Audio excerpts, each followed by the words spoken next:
Hello दोस्तों, कैसे हैं आप सब।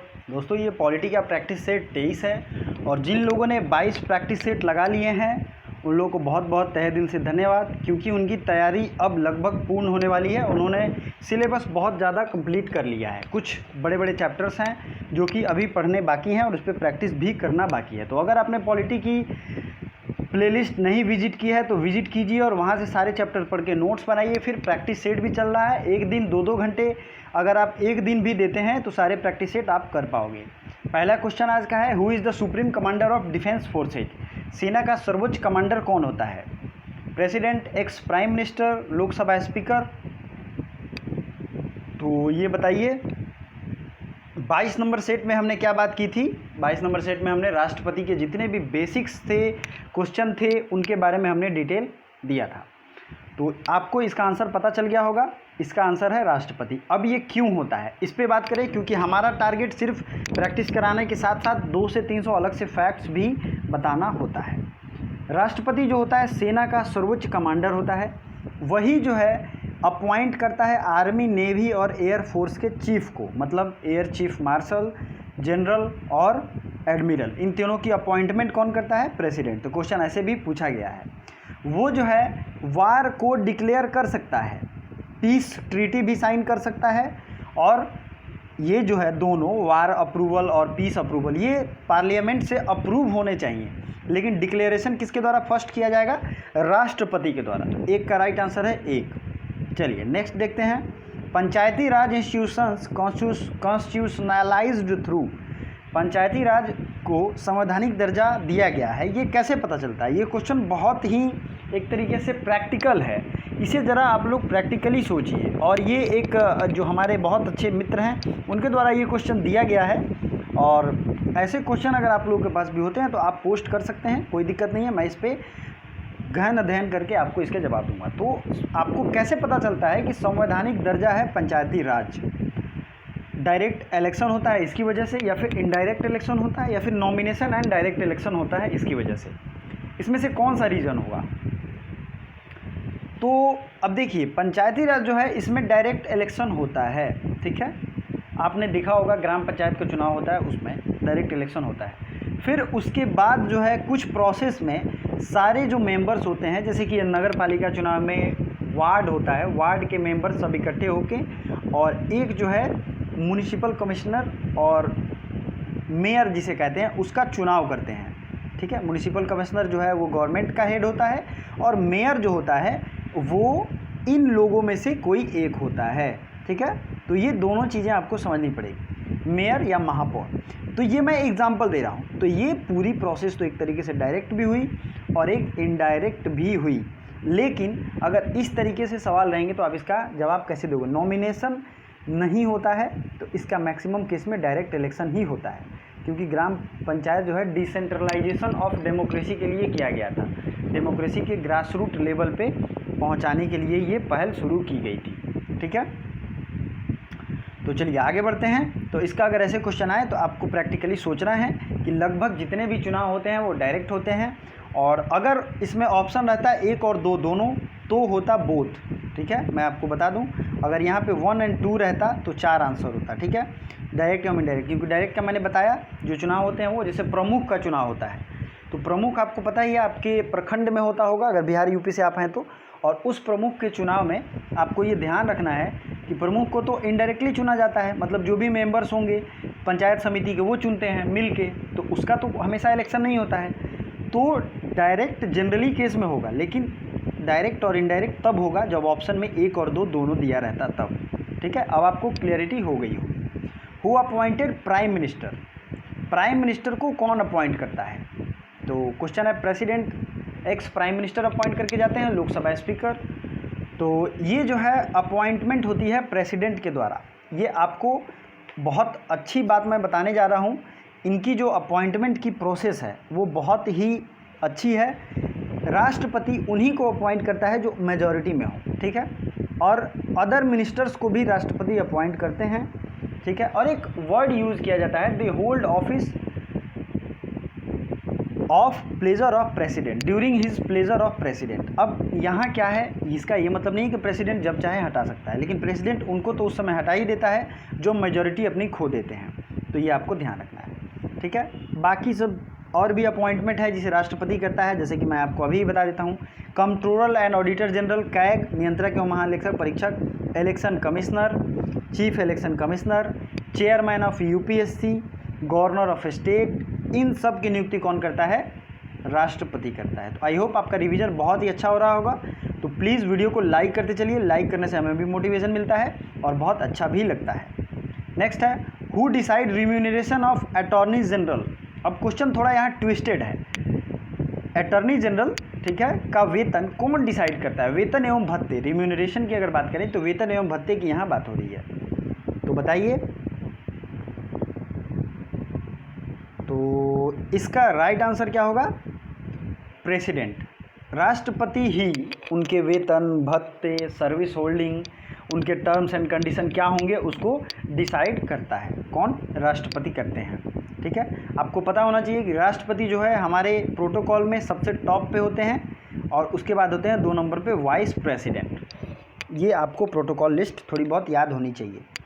नेक्स्ट है, who appoint commission for SC/STs, who appointed the commission for SC/STs। और अगर इसमें थोड़ा ऐड करें तो OBC, SC/ST और OBC के कमीशन की नियुक्ति कौन करता है, तो ये करते हैं राष्ट्रपति, इन्वेस्टिगेट करने के लिए कि SC/ST की हालत कैसी है और अदर क्लास बैकवर्ड की भी हालत कैसी है, इस पर अध्ययन करने के लिए ये अपॉइंटमेंट की जाती है।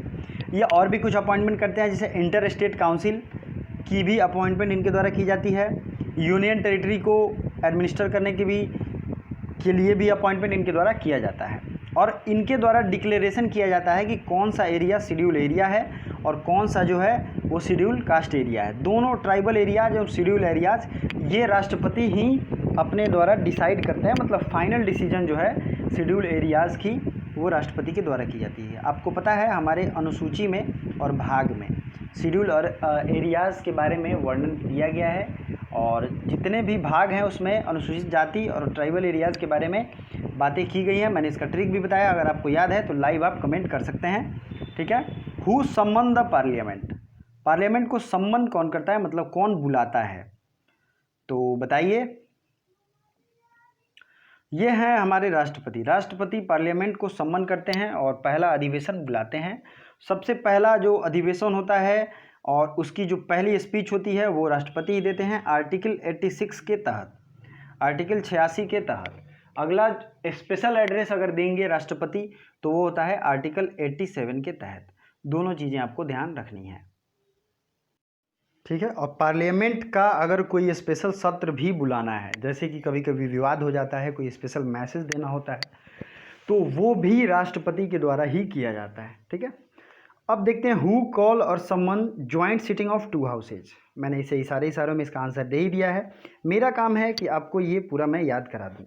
ये भी प्रेसिडेंट के द्वारा किया जाता है। और ये मत समझिएगा कि सबका आंसर प्रेसिडेंट है तो बहुत बोरिंग है, क्योंकि सबसे ज़्यादा सवाल प्रेसिडेंट, पार्लियामेंट एंड गवर्नर इन सबों से ही पूछा गया है। आपको मैं बता दूं, आर्टिकल 74 जो है और 75 ये दोनों आपको अच्छे से पता होना चाहिए, ठीक है। अगला जो है आर्टिकल से ही क्वेश्चन है, president right to send message, ये किस आर्टिकल में है, 72, 76, 86 और 87। तो बताइए, इससे मैंने इशारों में बताया भी है। प्रेसिडेंट को ये राइट है कि वो मैसेज भेजें दोनों सदनों में। ये किस आर्टिकल में है, तो 86 या 87। मैं इंतज़ार कर रहा हूँ, देखना चाहता हूँ कितने लोगों का सही होता है, ठीक है। तो स्पेशल, तो मैंने आपको अभी बताया कि स्पेशल एड्रेस की बात है आर्टिकल 87 में और सेंड मैसेज की बात है आर्टिकल 86 और 87 में।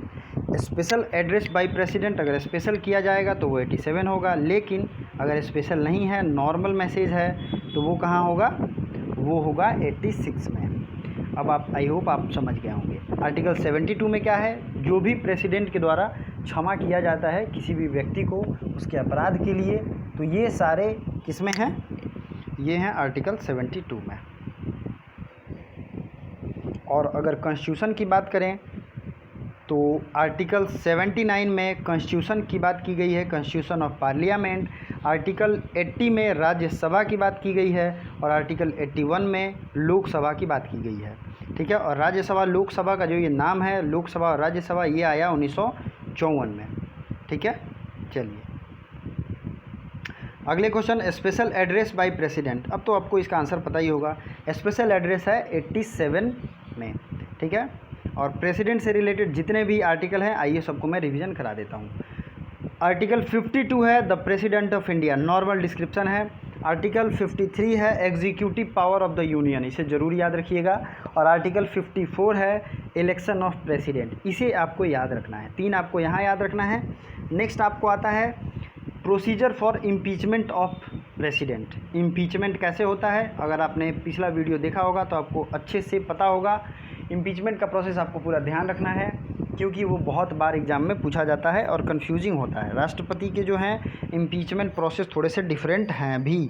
ठीक है, नेक्स्ट है इम्पीचमेंट का प्रोसेस, पिछले वीडियो में ज़रूर जाइएगा। साथ ही साथ मैं ये कहना चाहता हूँ कि और भी सब्जेक्ट के प्रैक्टिस सेट चल रहे हैं। आप यहाँ आई बटन जब दबाएंगे तो वहाँ पे सबके प्रैक्टिस सेट की लिस्ट मिल जाएगी, वहाँ से ज़रूर देखें, डाउनलोड करें और उसे क्वेश्चन को प्रैक्टिस करें। ठीक है, आई बटन पे वो अवेलेबल है।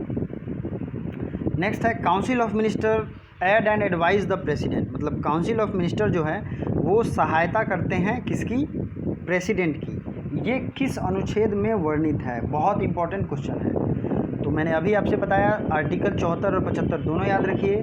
तो आर्टिकल 74 जो है ये वर्णित करता है कि काउंसिल ऑफ मिनिस्टर जो है ये प्रेसिडेंट की सहायता के लिए होगा। किसमें होगा, आर्टिकल 74। मतलब प्रेसिडेंट अपने मन से कुछ नहीं कर सकते हैं, उन्हें काउंसिल ऑफ मिनिस्टर की बात सुननी होगी। चलिए नेक्स्ट है 75 है और भी रिलेटेड, जैसे प्रधानमंत्री से related power, council of minister से रिलेटेड पावर प्रेसिडेंट के, इसका वर्णन है 75 में। 76 के बारे में मैंने बताया ही है, अटॉर्नी जनरल के बारे में है। और चलिए आगे बढ़ते हैं। Who decides bill as a money bill, ये थोड़ा क्वेश्चन डिफरेंट है। कौन मनी बिल का चुनाव करता है, माने कौन ये बताता है कि मनी बिल है या फिर नॉन मनी बिल है। क्योंकि अभी जो जीएसटी पास हुआ था ये एक मनी बिल के रूप में पास हुआ था, तो ये डिसाइड करता है लोकसभा स्पीकर। तो इसका राइट आंसर होगा 3। चलिए, president nominates dash member in Lok Sabha, राष्ट्रपति कितने सदस्य को लोकसभा में चुनते हैं, ये तो आपको ज़रूर पता होगा, 10, 12, 11, 14। तो राज्यसभा और लोकसभा दोनों की बात हो रही है। और दरअसल यहाँ थोड़े से मिसमैच हो गए हैं, 2 सदस्य चुने जाते हैं लोकसभा में और यहाँ राज्यसभा लिखना चाहिए। ठीक है, लोकसभा भूल जाइए, राज्यसभा ये चुने जाते हैं 12, जो कि कला, साहित्य, विज्ञान और इन सब क्षेत्रों में निपुण व्यक्ति को ही होता है। हु कैन डिक्लेयर वार, कौन वार घोषित कर सकता है, तो वॉर की घोषणा करते हैं प्रेसिडेंट। और चूँकि ये बहुत न्यूज़ में भी चल रहा है इसलिए मैंने अभी बताया, ये सेना के सर्वोच्च कमांडर होते हैं और यही घोषणा भी कर सकते हैं। Who appoint chief justice of supreme court, chief justice of supreme court की नियुक्ति कौन करता है, तो ये करते हैं राष्ट्रपति। राष्ट्रपति chief justice of supreme court, chief और जस्टिस ऑफ सुप्रीम कोर्ट। और हाई कोर्ट के भी जस्टिसों की अपॉइंटमेंट किसके द्वारा की जाती है, चीफ जस्टिस के इनके द्वारा, राष्ट्रपति के द्वारा। और इसका प्रोसेस आपको पूरा अच्छे से पता होना चाहिए। जिस दिन हम लोग भी हाई कोर्ट पढ़ेंगे और प्रैक्टिस सेट लगाएंगे उस दिन मैं सबका डिटेल में बताऊंगा। एक चीज़ आपको ध्यान रखना है कि राष्ट्रपति शपथ लेते हैं चीफ जस्टिस ऑफ इंडिया के सामने और चीफ जस्टिस ऑफ इंडिया शपथ लेते हैं राष्ट्रपति के सामने। नेक्स्ट है who can declare emergency, emergency कौन डिक्लेयर कर सकता है, तो इमरजेंसी फाइनल जो डिक्लेरेशन होता है वो तो राष्ट्रपति ही करते हैं। तो ऑप्शन का राइट आंसर 1 होगा, लेकिन ये पीएम और काउंसिल ऑफ मिनिस्टर के सलाह से होता है।